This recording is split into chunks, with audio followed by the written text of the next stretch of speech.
আরবির কবিদের নেতা ছিল ইমরাউল কায়েস, আজও সে আরবির কবিদের নেতা। আমাদের নজরুল তার থেকে কবিতা চুরি করেছে। কেফা নাবকে মিন যিকরি হাবিব, ছিল যে থা আলো হাসি, ফুল দল ভালোবাসি, আজি সে থা কিছু নাহি, বায়ু কেঁদে যায় ফিরে, দুটি পাখি দুটি নীরে, মাঝে নদী বহে ধীরে। আবার আল্লামা ইকবাল থেকে কবিতা নিয়েছেন আল্লামা ইকবালের কবিতা চুরি করেছেন আমাদের নজরুল। আর রবি ঠাকুর চুরি করেছেন মসনবী। মসনবী হুবহু অনুবাদ হলো গীতাঞ্জলি। এই গীতাঞ্জলি দিয়ে তিনি নোবেল নিয়েছেন। এটা মুসলমানদের পাওয়া দরকার ছিল। মুসলমান কারো চাটানি করতে পারে না, এই জন্য মুসলমানরা নোবেল পায় না। ঠিক তারা ঠিক। ইউনূস সাহেব তো নোবেল পেয়েছেন 1000 কোটি টাকা তাদেরকে দেওয়ার কারণে। গ্রামীণ ব্যাংক, গ্রামীণ সব কিছু বহু টাকা তিনার মাধ্যমে নিয়েছে। আপনার এই যে সুইডিশ যারা নোবেল পুরস্কারটা দেয়। আমরা কোরআনের ভাষা শিখব। কোরআনের ভাষা সবার জন্য সহজ। আমরা সূরা পড়ি, এগুলোর অর্থ বুঝি না, কিন্তু যদি একটু চেষ্টা করি আমরা অর্থ বুঝবো। যেমন আজান বুঝি, একামত বুঝি। এক ছেলে সৌদি আরব ছিল, কয় কি খবর, কেমন ছিলা? কয় সব আরবিতে বলে, শুধু আজান আর একামত বাংলায় করে।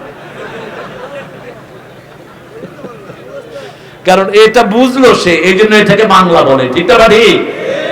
আর কোরআন যদি আমরা একটু চেষ্টা করি, বুঝার ক্ষমতা দিবেন কে? শুধু শেষ 10টা সূরার অর্থ জানেন, অর্ধেক কোরআন আপনার মুখস্থ হয়ে যাবে। অর্ধেক কোরআনের অর্থ আপনি জানবেন, কারণ 1400 বছর আগের কোরআন এখনকার আরবি শব্দের মধ্যে কোনো পার্থক্য। কিন্তু 200 বছরের বাংলা আমরা কিচ্ছু বুঝবো না। চিটাগাঙ্গের বাংলা তো বোঝাই যায় না। আল্লামা সাইদি সাহেব বলতেন, বাংলার জন্ম হলো নদিয়া শান্তিপুরে, পরিপূর্ণতা লাভ করেছে কুষ্টিয়া রাজশাহী, লেংলা হয়েছে ঢাকায়, আহত হয়েছে কক্সবাজার, আহত হয়েছে চিটাগাং, নিহত হয়েছে কক্সবাজার, দাফন হয়েছে টেকনাফে গিয়া। কিচ্ছু বুঝার উপায় নাই। ঠিক না ঠিক? আপনার দেখেন ঢাকাতে আসলো, কি হলো বাংলা, আবে হালা করতে এসো। পার্লামেন্টের মেম্বার স্পিকার রে করতেছে, মাননীয় স্পিকার হালায়। আমি হালার একখান কথা ছিল, স্পিকারে কয় হালা এক্সপোজ করা হোক, ওই হালা উঠা কয় আমি হালা ছাড়া কমু কি? মাননীয় প্লিজ, আমি হালার একখান স্পিকার লাগবে। কত বড় জ্ঞানীয় করে দিছে পার্লামেন্ট। পাশের জেলার এক পতিতাকে নিয়ে দিয়েছে পার্লামেন্টে, নোংরা। ঠিক না? সারা গায়ে ময়লা। আরেকটারে আনছে পটুয়াখালী থেকে, পড়তেই পারে না। হ্যাঁ হ্যাঁ মাননীয়, হ্যাঁ প্রধানমন্ত্রী, হ্যাঁ। আমার ড্রাইভার বলে, স্যার আমিও তো এর চেয়ে ভালো পড়তে পারি বাংলা। কি এনে দিয়েছো? পার্লামেন্টের মান ক্ষুণ্ণ করেছো। আল্লাহ আমাদেরকে সঠিক নেতা উপহার দেন, যারা কোরআন জানে, তাদের পিছনে আমরা থাকবো। রাজি আছি তো? যারা আউযুবিল্লাহ বিসমিল্লাহ দিয়ে জীবন শুরু করে। ঠিক না ঠিক? ইন্না আনজালনাহু কুরআনান আরাবিয়্যান লাআল্লাকুম তাকিলুন, যাতে তোমরা বুঝো। কোরআনের মতো সহজ ভাষার কোনটা আল্লাহ বলেন এটা জিকিরের জন্য সহজ। ওয়ালাকাদ ইয়াসসারনাল কুরআনা লিযিকির ফাহাল মিন মুদ্দাকির, জিকিরের জন্য কোরআনকে সহজ করে দিয়েছি, কে আছো এই জিকির করবা?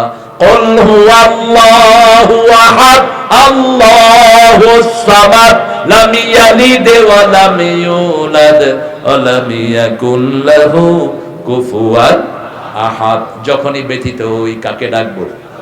নাকি বিড়ি খাবো, নাকি গাঁজা খাবেন, নাকি ইয়াবা টানবেন? এগুলোতে বিপদ আরো বাড়ে। ঠিক না ঠিক? মসজিদে যাব যখন ব্যথিত হব, কোথায় যাব? মসজিদে যাব। মসজিদের পাশে আমার,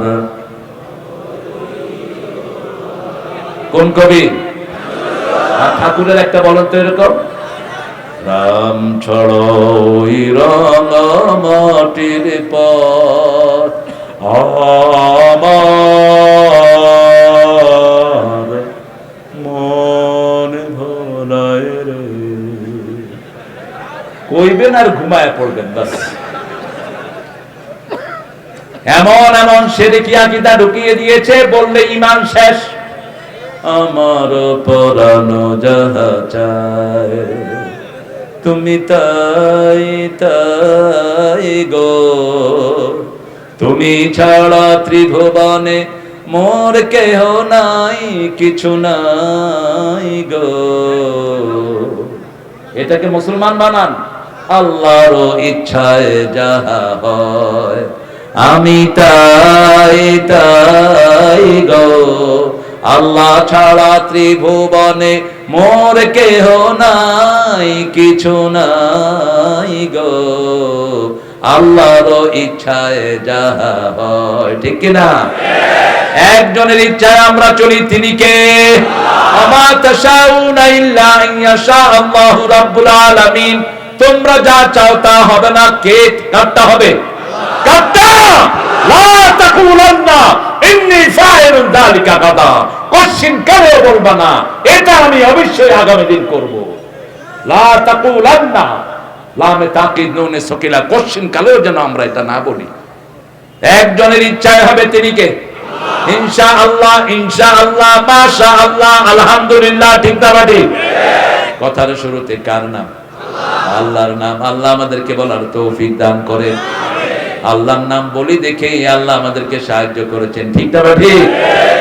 9টায় 5 তারিখ, উনিও জানেন না, আমরাও জানি না, দেশ মুক্ত হতে যাচ্ছে।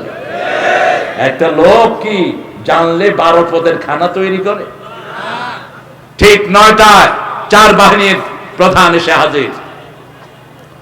আসলো সেনাবাহিনীর ওয়াকার, আসলো ডিআইজি, আইজি, আসলো সেনা বিমান বাহিনীর প্রধান, নৌবাহিনীর প্রধান।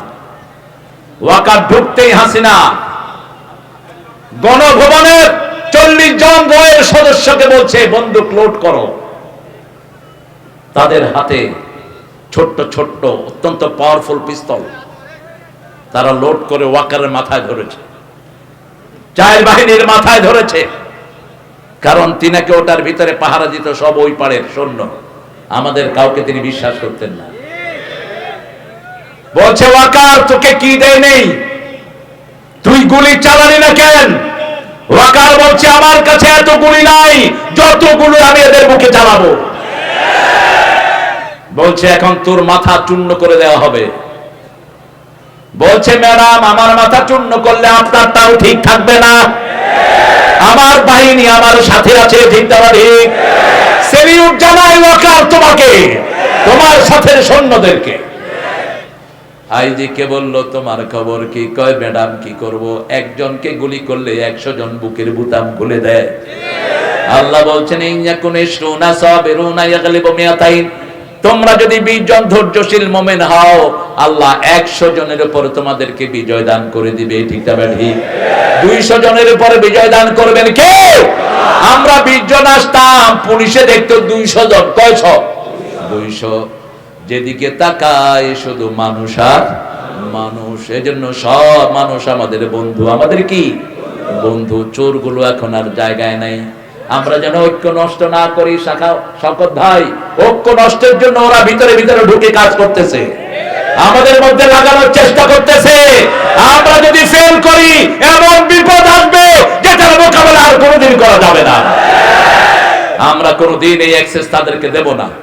আমরা যারা নামাজি, আমরা যারা ডানপন্থী, আমরা সব একদল। ঠিক না ঠিক? আমি চিনি না বিএনপি, চিনি না আওয়ামী লীগ, চিনি না হেফাজত, চিনি না চরমুনাই সচ্ছি না, চিনি না জামাত। আমি চিনি নামাজ আছে যেখানে, আমরা আছি সেখানে। কোরআন হাদিস যেখানে, আমরা আছি। আমরা কোরআনের জন্য ঐক্যবদ্ধ হয়েছি। ঠিক না ঠিক? আল্লাহর কাছে দোয়া করি এই ঐক্য আপনি টিকিয়ে রাখেন। বলেন আমিন। আমরা একটা কথা একমত বলা, ইলাহা ইল্লাল্লাহ, লা ইলাহা ইল্লাল্লাহ, লা ইলাহা ইল্লাল্লাহু মুহাম্মাদুর রাসূলুল্লাহ সাল্লাল্লাহু। মসজিদে যাবে যারা নিরাপদ থাকবে তারা, কোরআনের কাছে আসবে যারা নিরাপদ হয়ে যাবে তারা। এবার আল্লাহ রাব্বুল আলামিন ইউসুফ আলাইহিস সালামকে বলছেন, ইউসুফ আলাইহিস সালামের সূরাতে বলছেন নাহানু নাকুসু আলাইকা আহসানাল কাসাস। I have explained to you novel is the novel. পৃথিবীর সর্বশ্রেষ্ঠ নোবেল হলো কোরআন। কোরআনের নোবেলের ভিতরে কোনো মিথ্যা নাই, বানোয়াট নাই, সবটাই সত্য। ঠিক না ঠিক? আহসানাল কাসাস, সর্বশ্রেষ্ঠ কিচ্ছা কে বলছেন? আল্লাহ বলছেন। কেন আমাদের জন্য আহসান কিচ্ছা দিলেন? কারণ আমাদেরকে সবচেয়ে সুন্দর করে বানিয়েছেন কে? ওয়াত্তিন ওয়াজ্জাইতুন ওয়া তুরি সিনিন ওয়া হাযাল বালাদিল আমিন লাকাদ খালাকনাল ইনসানা ফি আহসানি তাকওয়িম। আল্লাহু আকবার। আহসান কিচ্ছা দিলেন। আহসান যারা অবয়ব তাদের জন্য। আমরা বললাম আমাদের সৃষ্টি কেন হলো? তিনি বলছেন সূরা মুলকের শুরুতে, আল্লাযী খালাকাল মাউতা ওয়াল হায়াতা লিয়াবলুয়াকুম আইয়ুকুম আহসানু আমালা। আমি মৃত্যু আর জীবন সৃষ্টি করেছি, আমি দেখতে চাই কে সর্বশ্রেষ্ঠ আমল করে। আমরা বললাম সর্বশ্রেষ্ঠ আমল কি? সূরা ফুসসিলাতের ভিতরে আল্লাহ জবাব দিচ্ছেন, ওমান আহসানু কাওলাম মিম্মা দাআ ইলাল্লাহি ওয়া আমিলা সলিহা ওয়া ক্বালা ইন্নানি মিনাল মুসলিমিন। তার চেয়ে শ্রেষ্ঠ কথা কার হতে পারে যে আল্লাহর দিকে ডাকে? কার দিকে? কার দিকে ডাকে? আমরা কার দিকে ডাকবো? প্রতিদিন 10 জনের কাছে পৌঁছাবো, লা ইলাহা ইল্লাল্লাহ, লা ইলাহা ইল্লাল্লাহু মুহাম্মাদুর রাসূলুল্লাহ সাল্লাল্লাহু। আমরা তোমাদেরকে শ্রেষ্ঠ কিচ্ছা বলে দিচ্ছি। বিমা আওহাইনা ইলাইকা হাযাল কুরআন ওয়া ইন কুনতা মিন ক্বাবলিহি লামিনাল গাফিলিন। রাসূল সাল্লাল্লাহু আলাইহি ওয়াসাল্লাম এই ব্যাপারে কিছুই জানতেন না, জানিয়ে দিয়েছেন কে? আমরা কিছুই জানতাম না, জানিয়ে দিয়েছেন কে? এবার স্বপ্নটা বলছেন ইউসুফ আলাইহিস সালামের স্বপ্ন। স্বপ্ন 3 প্রকার। কয় প্রকার? জোরে বলেন। একটা হলো সৎ স্বপ্ন, একটা কি? সৎ স্বপ্ন। আরেকটা হলো অসৎ স্বপ্ন, অসত্য। আরেকটা হলো আমাদের হেলথ, অর্থাৎ ঘুম আর জাগনার মধ্যে থাকি আমরা কিছু দেখি, এটা স্বপ্ন না, এটাকে বলা হয় হেল্প টাইপের। আমরা যেটা চিন্তা করি ওটা আমাদের চেতনায় চলে আসে।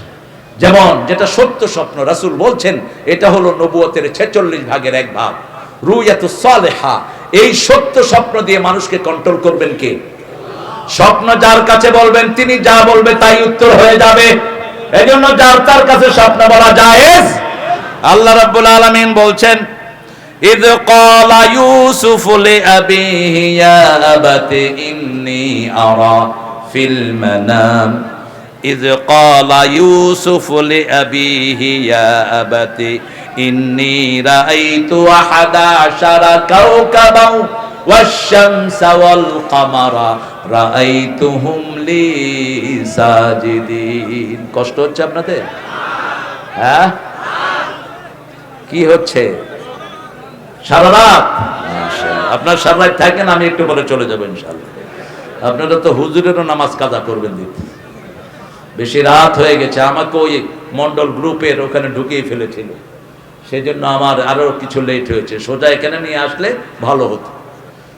এরপরে ওখানে খাওয়ানোর জন্য উঠাবে, আমি না না আগে ওখানে, তারপরে আবার নিয়ে আসছে এখানে। তবে রাস্তায় আমি মায়েদের যে ভিড় দেখলাম, আরে আমার ছেলেরা আমার মেয়েরা কি যে কষ্ট করে গার্মেন্টস গুলোতে, এরপরে যদি বেতন না পায় দুঃখ কার কাছে রাখবে বলেন? একটা টিফিন বাটি নিয়ে চলে আসে সকাল বেলায়, ঠিক না ঠিক? সারাদিন হাড় ভাঙা পরিশ্রম করে, তারপরেও বহু গার্মেন্টস এর পান্ডা মালিকেরা এদের অধিকার ঠিক মতো দেয় না। তবে মন্ডল গ্রুপের এই বদনাম নাই বলে।